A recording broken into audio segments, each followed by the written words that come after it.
বিসমিল্লাহির রহমানির রহিম। ফাসলুন। আল কালিমাতু লাফজুন উদিয়া লিমানান মুফরাদিন ওয়া হিয়া মুনহাসিরাতুন ফি সালাসাতি আকসামিন ওয়া হিয়া ইসমুন ওয়া ফি'লুন ওয়া হারফুন লিআন্নাহা ইম্মা আল্লা তাদুল্লা আলা মা'নান ফি নাফসিহা ওয়া হুয়া আল হারফু আও তাদুল্লু আলা মা'নান ফি নাফসিহা ويقترن معناها بأحد الأزمنة الثلاثة وهو الفعل أو تدل على معنى في نفسها ولم يقترن معناها به وهو الاسم فحد الاسم كلمة تدل على معنى في نفسها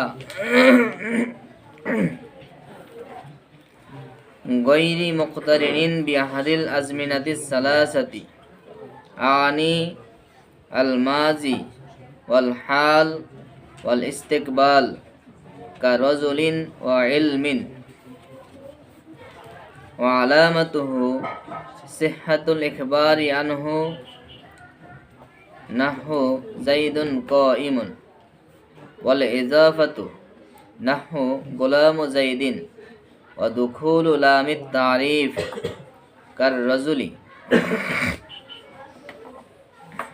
والجر والتنوين نحو بزيد والتثنية والجمع والنعت والتصغير والنداء فإن كل هذه خواص الاسم ومعنى الإخبار عنه أن يكون محكوما عليه لكونه فاعلا أو مفعولا أو مبتدعا ويسمى اسما لسموه على قسميه لا لكونه واسما على المعنى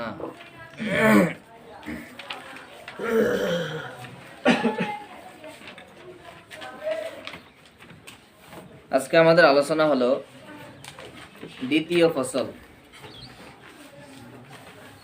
দ্বিতীয় ফসলের আলোচ্য বিষয় হলো কালেমা নিয়ে। যেহেতু আমাদের এই কিতাবের মাওদু আলোচ্য বিষয় কি? আল কালেমাতু ওয়াল কালাম। তো প্রথম ফসলে দ্বিতীয় ফসলেই প্রথমে কালেমা নিয়ে আলোচনা।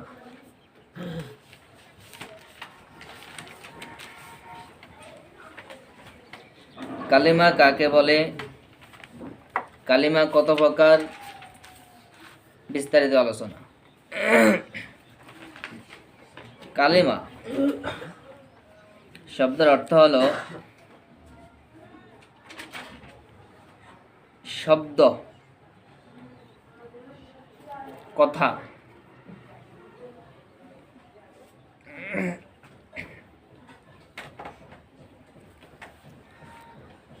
তো এই কালেমা কাকে বলে, কালেমার সংজ্ঞা কি? মুসান্নিফ রহমাতুল্লাহি আলাইহি কালেমার সংজ্ঞা দিয়েছেন আল কালিমাতু লাফজুন উদিয়া লিমানান মুফরাদিন। আল কালিমাতু লাফজুন উদিয়া লিমানান মুফরাদিন।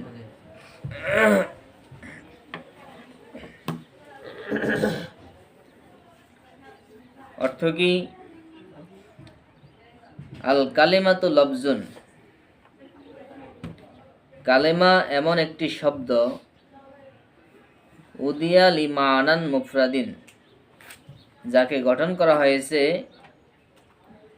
অর্থের জন্য, যাকে গঠন করা হয়েছে একক অর্থের জন্য।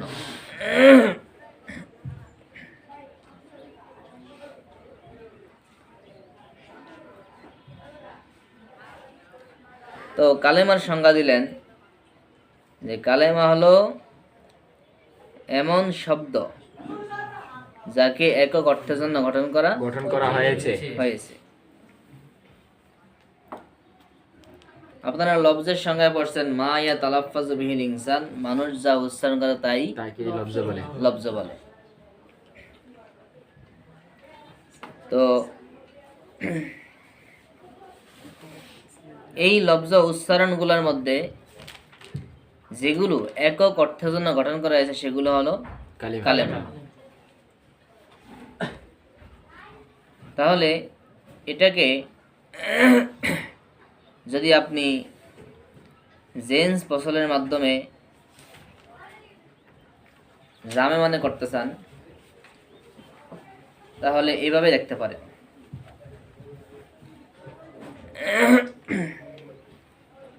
সংজ্ঞার মধ্যে প্রথমত একটা সংজ্ঞাকে জামে মানে করতে হয় জেন্স ফসল বিবেচনা করে।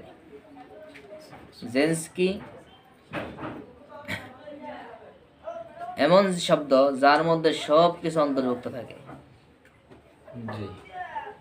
আর ফসল হলো পরবর্তী এমন কিছু শব্দ উল্লেখ করা যে শব্দগুলোর মাধ্যমে ওই সংজ্ঞার অন্তর্ভুক্ত জিনিসগুলো রেখে বাকিগুলোকে বের করে দেওয়া হয়।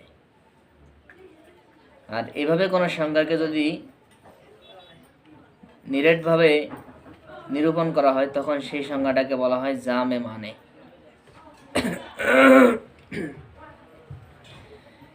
জামে শব্দের মূল রূপ হলো আল জামিউ লি জামিইল আফরাদ, আর মানে শব্দের মূল রূপ হলো আল মানিউ আন দুখুলি গায়রিহি।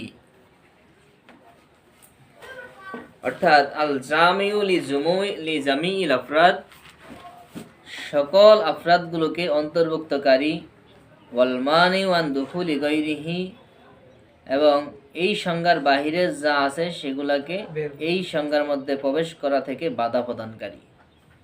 এই সংজ্ঞার মধ্যে অন্তর্ভুক্ত যা আছে সব কিছুকে সে অন্তর্ভুক্ত করবে, শামিল করবে, এবং যেই বিষয়গুলো এই সংজ্ঞার মধ্যে অন্তর্ভুক্ত হবে না সেগুলোকে এই সংজ্ঞার মধ্যে প্রবেশ করা থেকে বাধা দান করে। এটা হলো জামে মানে। দেখেন কালেমার সংজ্ঞা দেশে জাল কালেমাতুল লফজুন, কালেমা হলো শব্দ। তো শব্দ বলতে উদ্দেশ্য হলো বলছে মা ইয়াতালাফাজু বিহিল ইনসান, মানুষ যা উচ্চারণ করে তাই কি শব্দ। তো এখন আপনাদের মনে একটা প্রশ্ন জাগতে পারে, তাহলে গরু ছাগল যা উচ্চারণ করে এগুলো শব্দ না? জিন শয়তান ফেরেশতারা যারা উচ্চারণ করে এগুলো শব্দ না? হ্যাঁ, এগুলো শব্দ। তাহলে প্রশ্ন, সংজ্ঞা হলো মা ইয়াতালাফাজু বিহিল ইনসান, মানুষ যা উচ্চারণ করে তাই শব্দ, তাহলে তো ওগুলো অন্তর্ভুক্ত হবে না। উত্তর হলো এখানে উদ্দেশ্য হলো মানুষ যা উচ্চারণ করে, অর্থাৎ মানুষ যেগুলো উচ্চারণ করে এইরকম যত উচ্চারণ আছে সবই শব্দ, সেটা যার থেকেই হোক।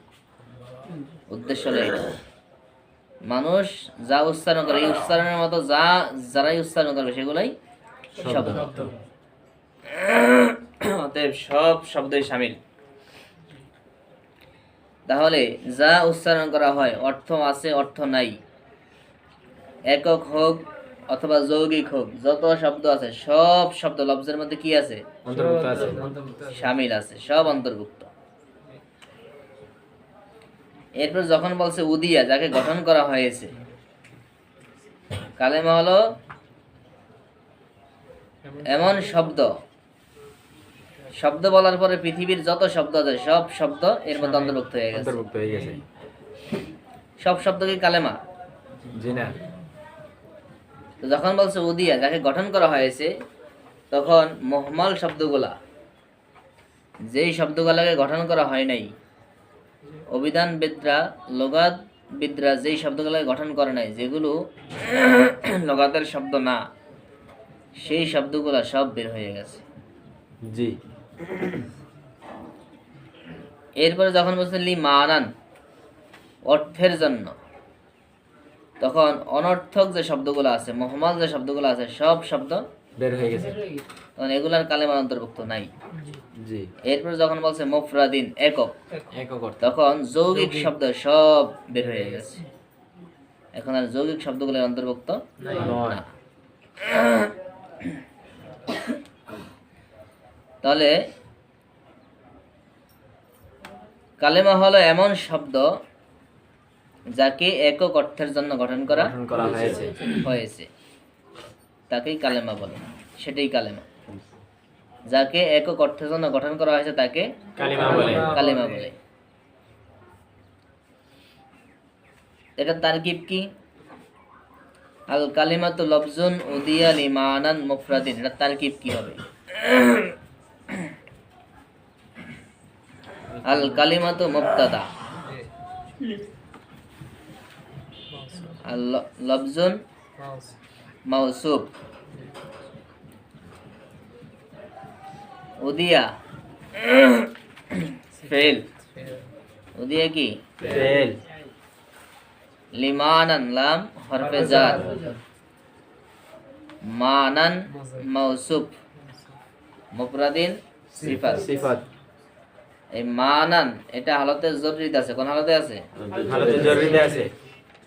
এটা মূলত ছিল মানুয়ুন। কি ছিল? মানুয়ুন, মাফউলের সিগা। সেখান থেকে তালিল হয়েছে মানান,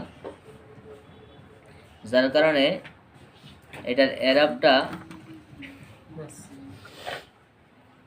প্রকাশ পাইতেছে না, তাকদিরি হয়ে গেছে এরাব।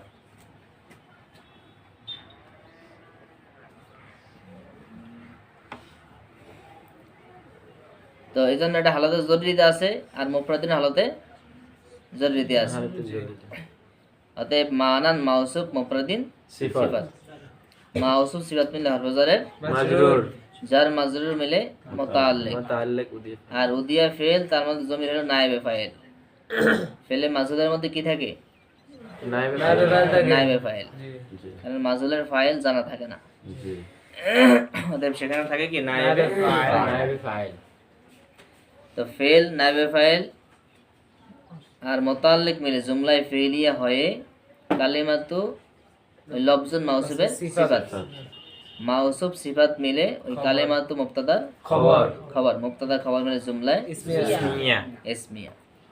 এটাকে এই মুফরাদিন শব্দটাকে তিনটা কেরাতে পড়া যায়। ওই কেরাতে তিন কেরাতে। আল কালিমাতু লফজুন উদিয়া লিমানান মুফরাদিন, আল কালিমাতু লফজুন উদিয়া লিমানান মুফরাদান, আল কালিমাতু লফজুন উদিয়া লিমানান মুফরাদুন। তিনটা কেরাতে পড়া যায়। তো যদি তুমি মুফরাদিন দিয়ে আমরা তারকিব করলাম এভাবে, যদি মুফরাদান দিয়ে তারকিব করো তাহলে কি হবে? যদি মুফরাদুন দিয়ে তারকিব করো তখন কি হবে? যদি মুফরাদুন দিয়ে তারকিব করো তখন এই মুফরাদুনটা লফজুনের সিফাত হবে, লফজুনের সিফাতে আউয়াল, লফজুনের সিফাতে আউয়াল বা সিফাতে সানি, যেটা ধরো। তাহলে অর্থ হবে আল কালিমাতু লফজুন মুফরাদুন, এমন একক শব্দ। কালেমা হলো এমন একক শব্দ উদিয়া লিমানান, যাকে অর্থের জন্য গঠন করা হয়েছে। তখন অর্থটা হবে এইভাবে।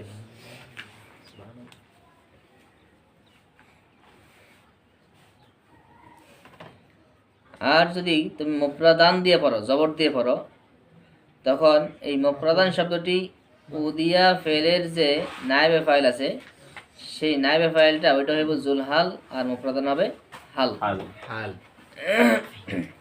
তখন জুলহাল হাল মিলে হবে নায়েবে ফাইল। তখন আল কালিমাতু মুবতাদা লফজুন মাউসুফ, আর উদিয়া ফেল, এর মধ্যে জমির হলো জুলহাল আর মুফরাদান হাল। জুলহাল হাল মিলে নায়েবে ফাইল। আর লিমানান মুতাআল্লিক। তো ফেল, নায়েবে ফাইল, মুতাআল্লিক মিলে জুমলা ফেলিয়া হয়ে লফজুন মাউসুফের সিফাত। মাউসুফ সিফাত মিলে কালিমাতু মুবতাদার খবর, মুবতাদা খবর মিলে জুমলা ইসমিয়া। এই তিনটা তারকিব করা যায়। এখন অর্থ হবে কি? জবর দিয়ে পড়লে যে কালেমা হলো এমন একক শব্দ যাকে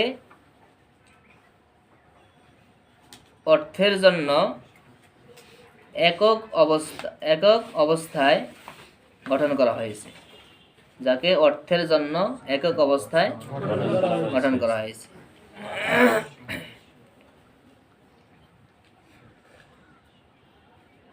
এবার আসেন আল কালিমাতু লফজুন উদিয়া লিমানান মুফরাদিন, এটার তারকিবি তাতাবুক নিয়ে কথা বলি।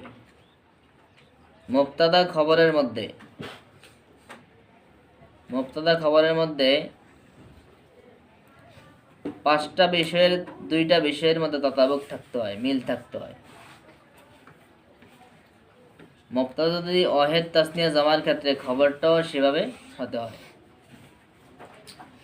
এবং মুজাক্কার মুয়ান্নাস, মুবতাদা মুজাক্কার হলে খবরটা মুজাক্কার হওয়া লাগে, মুবতাদা মুয়ান্নাস হলে খবরটা মুয়ান্নাস হওয়া লাগে। যেমন আপনি বলবেন জাইদুন কাইমুন, যদি একই কথাটা যদি একজন মহিলার ক্ষেত্রে বলেন ফাতেমাতুন কাইমুন বলবেন না কাইমাতুন বলবেন, তাহলে মুবতাদা খবরের মধ্যে মুজাক্কার মুয়ান্নাসে কি লাগে? মিল থাকা লাগে। এবং ওয়াহিদ তাসনিয়া জামারও কি মিল থাকা লাগে।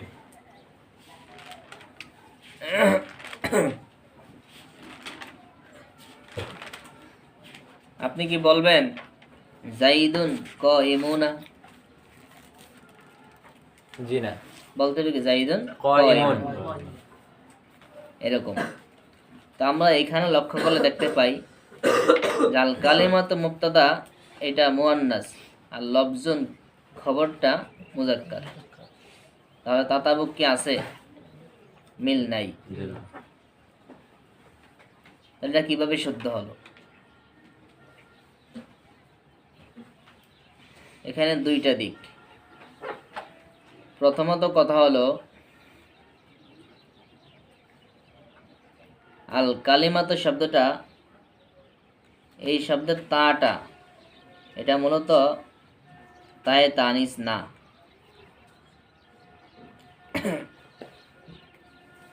এই তাটা হলো তায়ে ওহদাতি। এটা একক বোঝানোর জন্য, মুফরাদ বোঝানোর জন্য আসে।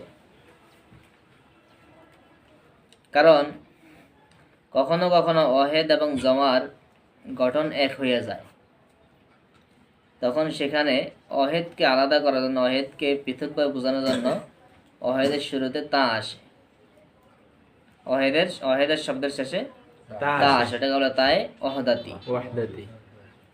যেমন মূল শব্দ হইল কালিমুন, কি কালিমুন। আল কালিমাতুর জমা কি? কালিমুন। আপনারা সংজ্ঞায় পড়ছেন না ইউরাফু বিহা আহওয়ালু আওয়াখিরিল কালিমিস সালাসি, জি কালিম, সেখানে জমা পড়ছেন না? জি। তাহলে এই কালিমাতুন শব্দের জমা কি? কালিমুন। তাহলে জমার রূপ হলো কালিমুন, ওয়াহিদও কি কালিমুন, তাহলে এক হয়ে গেল না? জি। এজন্য জমা থেকে ওয়াহিদকে আলাদা করার জন্য, পার্থক্য করার জন্য ওয়াহিদের শেষে কি যোগ করে? তা যোগ করে, গোলতা যুক্ত করে, এটা হলো তায়ে ওহদাতি। অতএব কালেমার সাথে যে তা, এটা কি মুয়ান্নাসের তা না। অতএব তাতাবুকে কোনো সমস্যা আছে? অতএব লফজুন যদি মুজাক্কার নাই, কোনো সমস্যা আছে? তাহলে আমাদের তাতাবুক নষ্ট হয় নাই, মিল ঠিক আছে না? জি। দ্বিতীয় নাম্বার কথা হলো মুজাক্কার মুয়ান্নাসের তাতাবুক যেখানে থাকা লাগবে সেটা হলো যখন খবরটা যখন সিফাতের সিগা হবে। খবরটা যখন সিফাতের সিগা বলতে ইসমে ফাইল, ইসমে মাফউল, সিফাতে মুশাব্বাহ, সিফাতে মুশাব্বাহ সহ যেগুলো, অর্থাৎ ইসমে ফাইল, ইসমে মাফউল, ইসমে তাবজিল, সিফাতে মুশাব্বাহ, ইসমে ফাইল মুবালাগা, এগুলা যখন খবরটা যখন সিফাতের সিগা হবে তখন মুবতাদা খবরের মধ্যে মুজাক্কার মুয়ান্নাসের তাতাবুক থাকা লাগে। কিন্তু খবরটা যদি সিফাতের সিগা না হয় তাহলে তখন তাতাবুক থাকা আবশ্যক না। এখানে লফজুন দেখেন তো, এটা কি কোনো সিফাতের সিগা হইছে? জি না। অতএব এই ক্ষেত্রে তাতাবুক জরুরি না, নয়।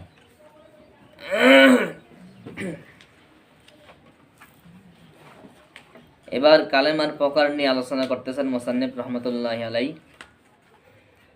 ওয়াহিয়া মুনহাসিরাতুন ফি সালাসাতি আকসামিন। ওয়াহিয়া আর সেটা, সেটা বলতে কি? কালেমা। কালিমা মুনহাসিরাতুন এটা সীমাবদ্ধ, ফি সালাসাতি আকসামিন তিন প্রকারে, কালেমা তিন প্রকারে সীমাবদ্ধ। সীমাবদ্ধ। তিন প্রকারের বেশি হতেই পারে না কালেমা। জি। কিভাবে? সেটা তিনি তার এবারতের মাধ্যমে দেখাইতেছেন যে এই তিন প্রকারের বাহিরে কোনো প্রকার হতে পারে না। জি। মন হাসিরেন মানে কি? সীমাবদ্ধ সীমাবদ্ধ, অর্থাৎ এই তিনটার মধ্যে এটা সীমাবদ্ধের বাহিরে যেতে পারে না। জি সেই তিন প্রকার কি কি? ওয়াহিয়া সেগুলো হলো ইসমুন ও ফেলুন ও হরফুন। হারফুন।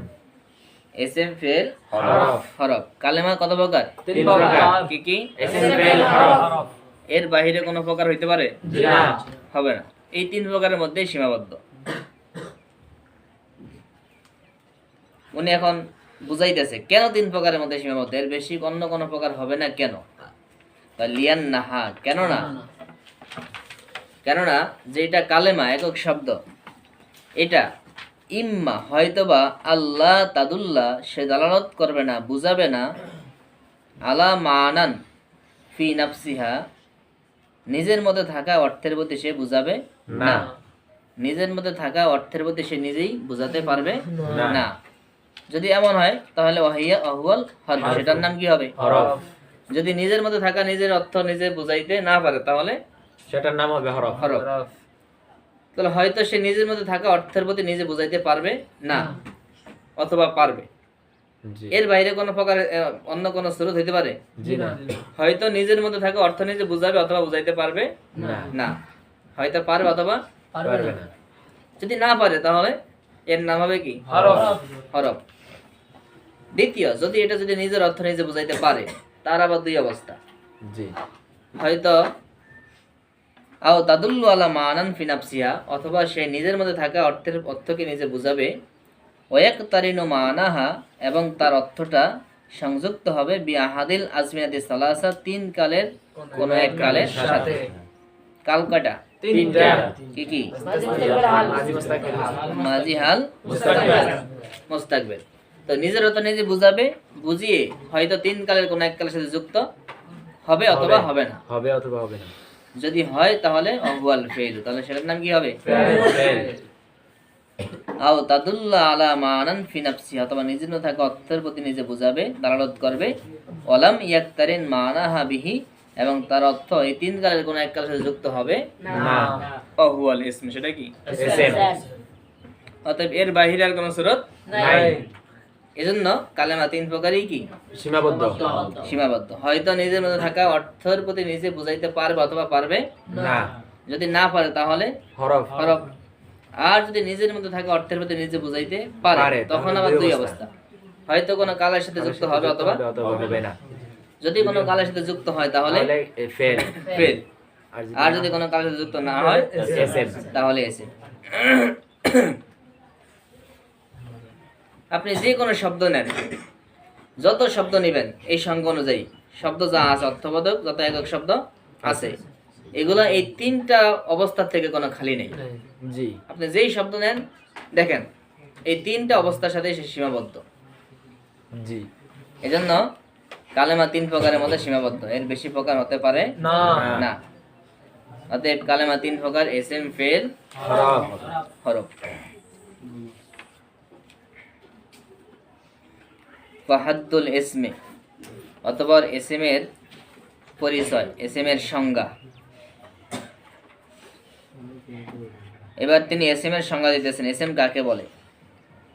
এতক্ষণ তো দলিল হসর দিয়া, সীমাবদ্ধতার দলিল দিয়ে তিনি বুঝাইছেন যে কালেমা তিন প্রকারের বাইরে নাই। হতে পারে না।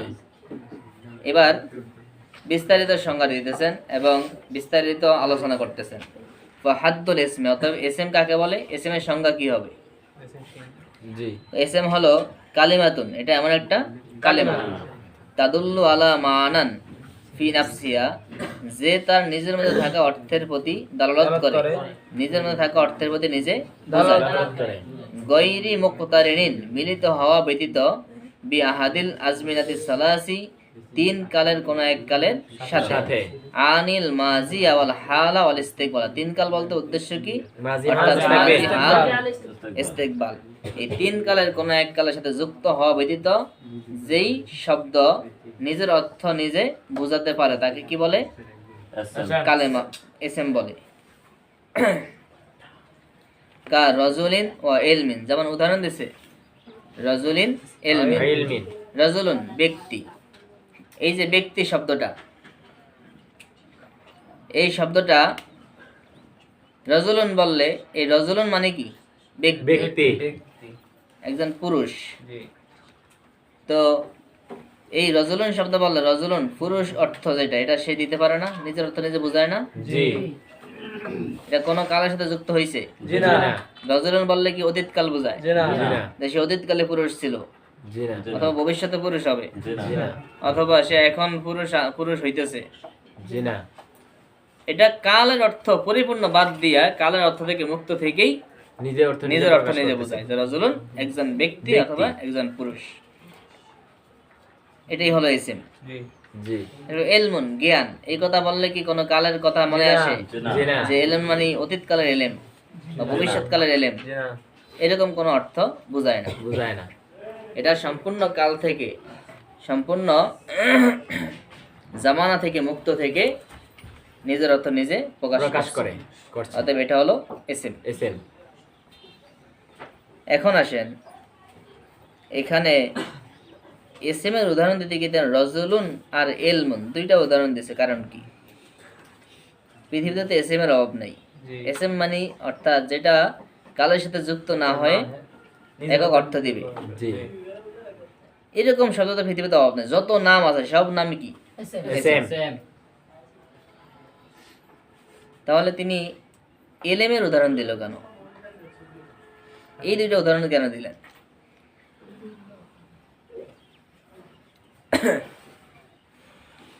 এর কারণটা কি? হাকিকত কি?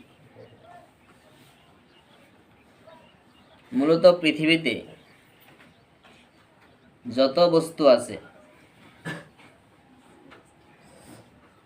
এই সব বস্তুগুলা এটা হাকিকতে দুই প্রকার।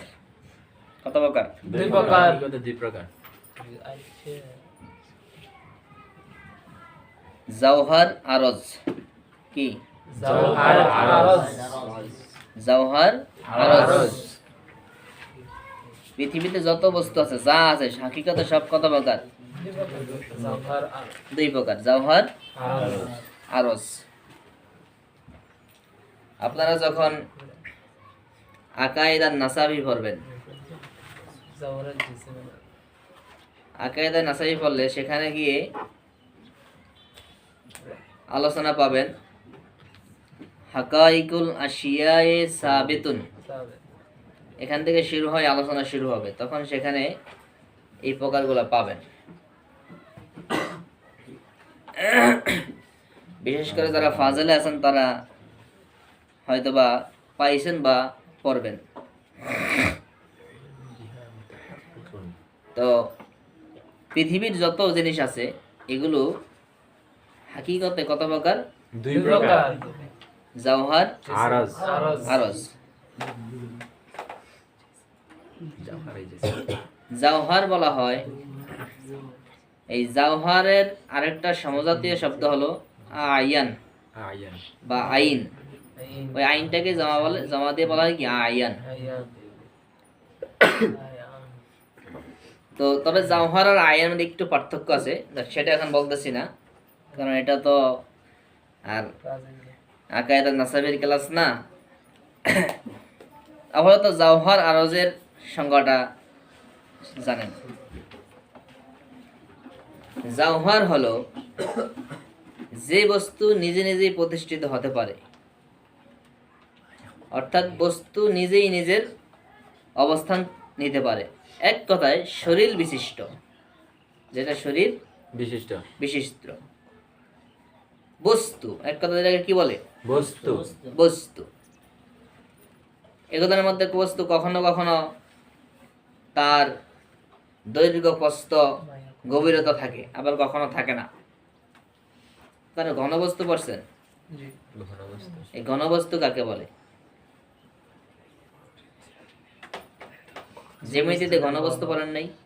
যে বস্তুটা গণতাই তো যার দৈর্ঘ্য প্রস্থ গভীরতা আছে, যার দৈর্ঘ্য প্রস্থ গভীরতা আছে এটাকে বলে তল, আরজ, উমুক।